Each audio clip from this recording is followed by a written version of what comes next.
So my special guest today on the red couch is my very dear friend, a man who perhaps is, I think in your other life, you probably were a builder. I wonder. Architect or something, but talk about an entrepreneur, talk about an interesting person, and we land on the orthodontist par excellence, Dr. Vidya Armogan. And I don't even know how I could get him out of Caribbean's, my makers, this morning for this interview. But I'm grateful that you're here, Vidya. Welcome. I appreciate it. Thank you so much. Welcome to the Red Couch. Thank you so much. And of course, he's also the owner and the innovator of Senses Marche. And as you can see displayed here on this table, some beautiful pastries. And these are all made in-house. At Senses, yeah? That's right, yeah. We want to talk a little bit about Senses in a little bit, but today we want to talk about Vidya Armogan. First of all, I know that you and your brothers, you're all in the medical field, which is quite amazing. So you guys are obviously very, very smart. And we're going to talk about your entrepreneurship, talk about your hotel up at the top of Britain's Hill, what you've done up there and so on, and now what you're doing with Senses and so on. So Vidya, tell me a little bit about you, your background, where you were born, your growing up. What was life like for young Vidya Armogan? Yeah. But you know what, Vic? Thank you first of all for having me. Believe it or not, I was born in London. You see the London socks are on today. Oh man! You've got some nice socks on. Those happy socks. Those are awesome. I'm big into socks, but I gotta get the London ones. The London ones are interesting, right? Yeah. So I was born in London, and my parents and family are from Guyana.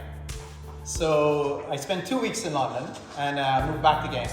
So you're entitled to a British passport. That's right. Yeah. So little James Bonnie there, acquiring passports as I move along. So lived in Guyana for about 6 years.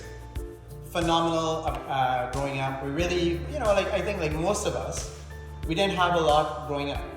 When mom and dad got married, they had a bicycle. Dad was a teller in the bank. Mom was working in my uncle's clinic as a dental assistant. And really, we as most Caribbean people, we came from nothing. My grandparents were semi-literate at best, cane field workers and rice planters. From that side of family, mom's side of family, the siblings are 10 or 11 of them. We had a president, we had we had attorneys, we had doctors, dentists, and whatnot. Because of the political issues in Guyana at the time, we moved to Barbados when I was 6 years old. I started off at a Smale school and and Dorothy, and Dorothy Smale. Yes. Jack was a tiny man. Oh my God! And Dorothy was large. But she was big lady. A powerful woman too, right? Yeah, she was on the board of CBC. Oh, right. In my early days as a broadcaster, so I met her. Right. And of course, Jack was a wordsmith of class. Of course, and disciplinarians, right? Yeah. And after that, we moved into St. Cyprian's. And I spent those years at St. Cyprian's, then went down to Harrison College. After that, I moved to Canada, and I finished high school in Canada, did chemistry, did dentistry, worked as a dentist, went to the US, qualified as an orthodontist, and returned to Barbados. And I've been here since. So tell us a little bit about acquiring Sweetfield, because that was your big project. Yes. And you had and still probably have your own team working on it and so on and so forth. So tell us a little bit about that entrepreneurial side, the building side. We're going to get into the business in a moment, but the building side. I guess the building side, going back to how we grew up. So my dad was that guy that really taught us from young. I mean, I'd come home from Harrison College. My friends were playing cricket and whatnot. And, I'm cutting pickets with a fence. I'm with a pickaxe digging out a basement. I'm mixing cement. And that's the way he had us. So from young, my dad always had us building and getting involved in it. And it was more, I guess, that, building your home, but creating value in it. I mean, we don't see it, he maybe was not thinking of it that way, but really what he was doing and what we tend to do as families is, yes, you acquire that house and you add on and you build it, but at some point when you sell it, it has more value and you can acquire something else. So I took over Sweetfield in terms of the building and went to work. You know, we've put in a lot of stuff. We've just opened a spa at Sweetfield, which is incredible. We've set up these 3 cabanas that are very Balinese.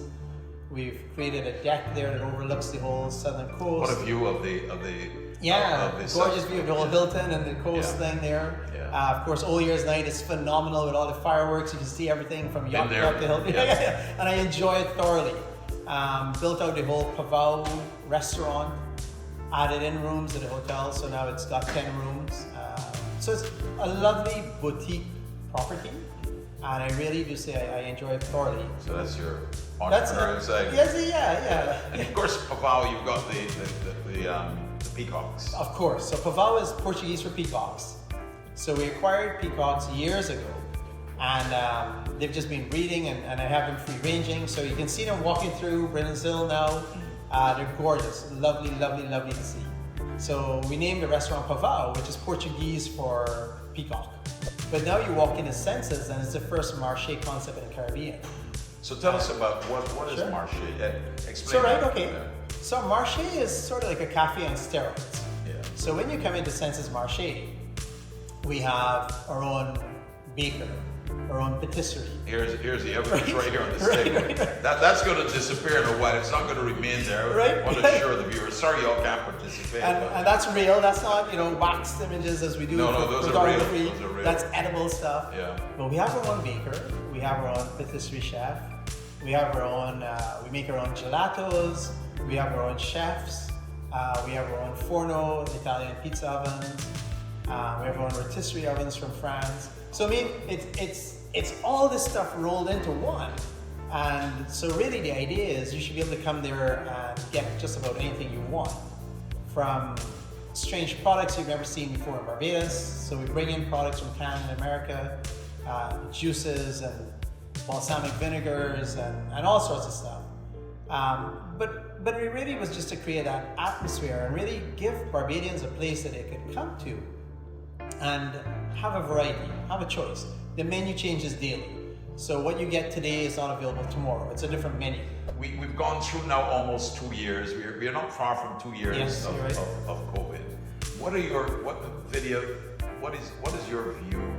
How do we fix this? Right. How do we go forward? Because Senses, Pavao, Sweetfield, these businesses can't survive indefinitely on and off, stop and start kind of situation. Absolutely. So it's a big question, and I've given you a full ring. Okay. So I would say, in my role as president of the Barbados Dental Association, it forced me to do research on a vaccine front. Because I had to give my members, my executive and I really had to spend a lot of time in research. And luckily, one of the advantages we've had being in Barbados is it broke in the rest of the world, and we could kind of watch it coming towards us. So we were the first country it hit. And what that allowed us to do was understand things that were going on in other countries and really steal those ideas and learn from them and apply them locally. Dentistry really, when COVID started, was in a 95 to 99 percentile highest risk category. And I think that's important because it also gave me a very interesting perspective on COVID worldwide. And I would say to you that the world, has handled COVID in the most ridiculous and ignorant way possible, quite honestly. And it's not a harsh statement when you understand it's just a viral agent in an aerosol. And really, it should be very easy to manage. It's just that our protocols have been, ridiculous in Barbados and around the world. We've not done the things. Now, some people have smartened up and said, well, let's do this. And they've understood that the way forward is to put certain measures in place. So the vaccine, I would tell you, when it first came out, I was actually of the opinion that a little island like Barbados should really have been on a COVID-free, our ideology really should have been from day one, COVID-free. So we do need mandates. I do think the government has to mandate vaccination in certain segments. So I do think in healthcare, we're saying mandate it. We're ready for it. We are accustomed to getting vaccines. To be a doctor, you have to get vaccines. You cannot go and work on people who are sick and coming into your office and give them something. So you have to be vaccinated. I mean, that's every doctor and every nurse. My final comment, of course, to Dr. Armogan is since we're family and we're close, you know, when he gets home and he looks in that cupboard, if he's got a pair of new British socks. That's right. Once they're between size 10 and 13, I'll take them off of it. Not a problem. Vidya Armogan, thank you very much. Thank you so much, sir. Appreciate it. Thank you. Pleasure.